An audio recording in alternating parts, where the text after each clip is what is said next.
I am here to tell you it does have a magnesium alloy frame and it feels very solid. So I don't think it would break easily, but let's check, shall we? Let's give it another good one. Oh, maybe if you drop it, it'll stop working. Oh, that was a hardy one.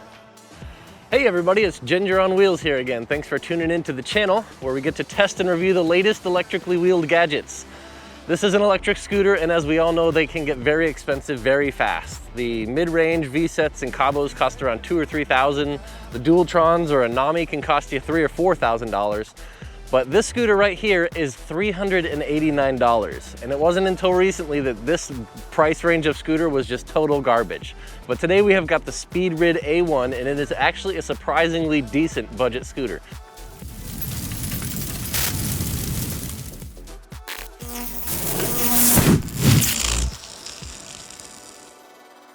Okay, safety first. We gotta put on our tattered gloves in case we crash.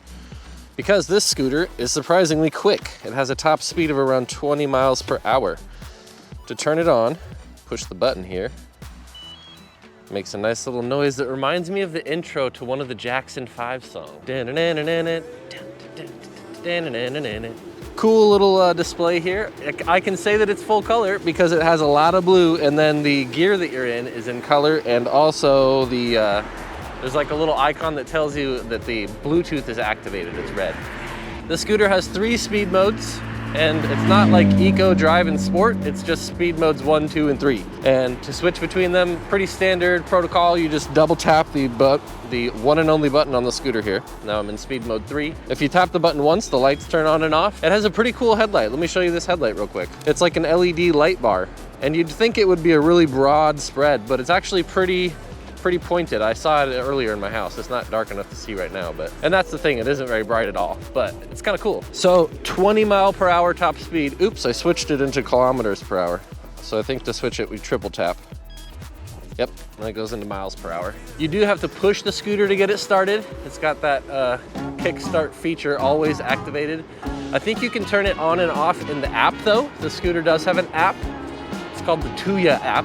It's got a 500 watt motor, a 13 amp hour, 36 volt system, but just a really powerful little motor. Hills around my house that normally budget scooters only go 6 miles per hour with me riding. This thing will do 10 miles per hour, so it's a little bit quicker, considerably quicker really. I've got cruise control activated right now.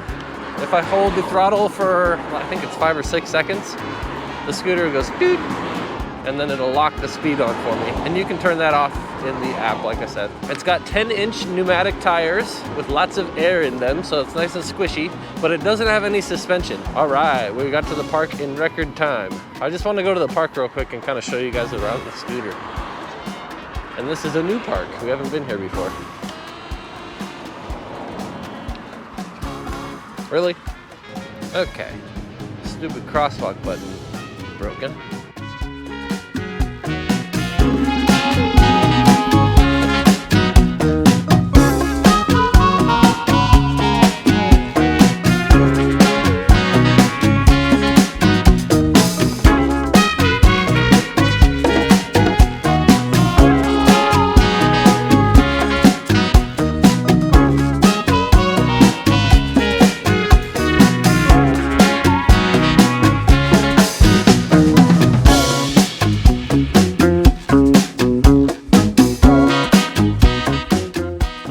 We've made it to the park, which is pretty desolate, and it's got these cool bike paths so we can really see how nimble the scooter is and rip around on it a little bit.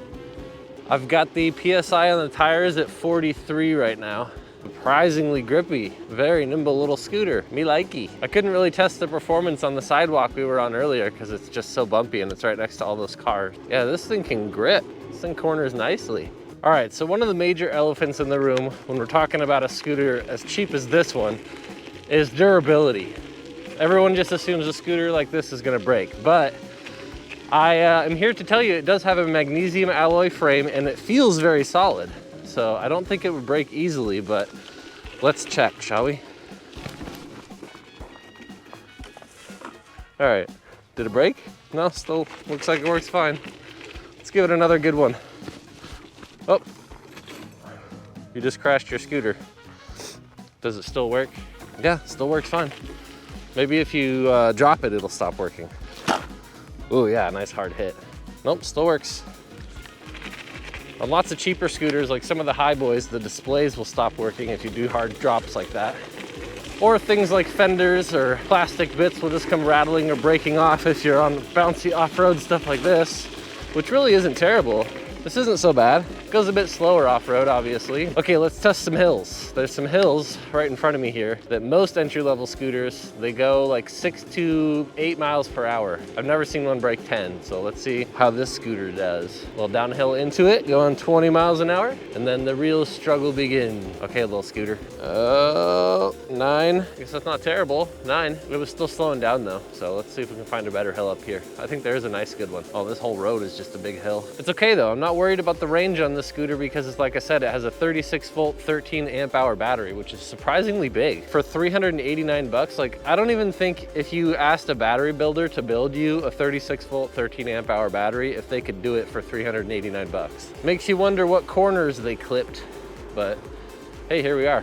Fully functioning scooter shipped to your door somehow, which is probably another $100 off their bottom line. Doesn't make any sense. I don't understand how this scooter, by all accounts, should be $1,000, and I don't understand why it's not. That's basically the point of this video. If you want to get a screaming deal on an entry-level scooter, like the Highboy S2 Max is really good. The 9-Bot Max is obviously good because it's modifiable if you want to, you know, do some modular upgrades on your scooter. But if you're just in it to get a simple entry-level scooter, you know, $500-600 bucks, this thing fits the bill because it's the same build quality as scooters that are $500-700, but it costs 400 bucks. I don't understand. You can buy these on Amazon, but they're not on Prime, and I don't think you can return them. I might be wrong there, but who knows? Either way, still a screaming deal. I like the brakes on this thing. Very nice brakes. It's got a disc brake, cable actuated disc brake in the rear. All right, here's another nice little trail that this scooter has no business being on. But again, we're gonna see if we can try to break it. Because I would hate to recommend this scooter to you guys, it being $400 and all, and then just have it break right when you buy it. So I'm gonna see if I can break it for you first. Crash it into a fence. Oh, sorry, scooter. Let's give it one of these. Oh, that was actually pretty cool. Let's, what else can we do? Crash it into a bush? Ugh. Oh, that wasn't very damaging to anything other than myself. Okay, here's some stairs. Let's see if we can break our scooter on these. It's been nice riding this scooter around, but I'm fully prepared for it to break right now because I don't expect it's gonna survive. But let's see what happens. Pretend you jump some stairs and crash.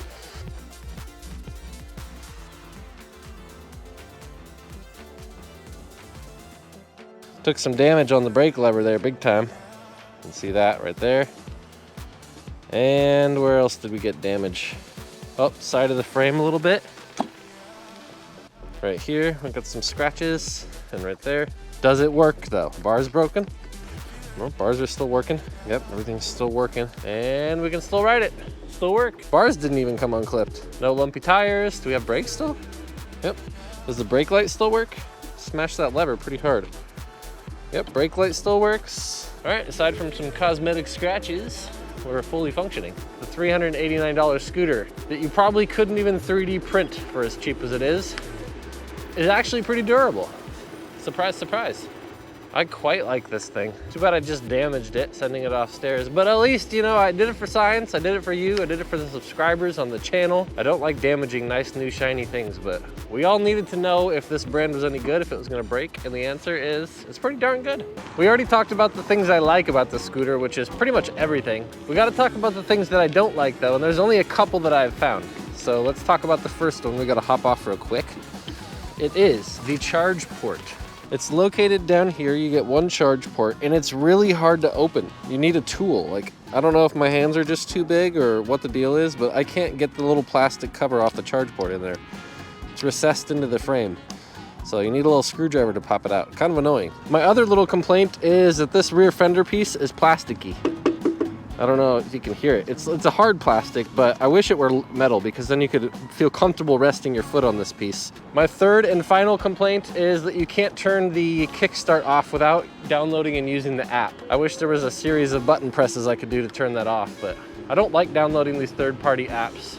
So that's it, just the 3 little things that I don't like. The charge port, the plasticky fender thingy, and then the fact that you can't turn the kickstart off without having to open up the app. Things that I do love though, I'm gonna reiterate, I really love the 500 watt motor. That 20 mile an hour top speed and all this torque is lovely. I imagine it's gonna burn through your range pretty quickly though, but it does have a pretty big battery, which is another thing I like. 36 volt, 13 amp hour. It's got a headlight and a tail light, nice little working brake lever. The folding mechanism's easy to use. It feels sturdy. Like, this scooter is better built than scooters I've tested in like the $700 or $800 categories.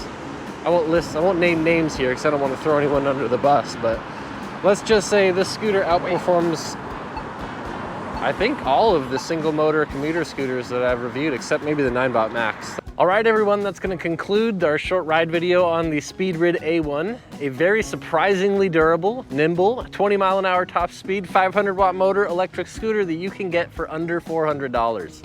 Can't believe it. This is now my favorite scooter in the sub $500 category, which we now have thanks to SpeedRid. Thanks again for watching the video, and I'll catch you guys for the next one.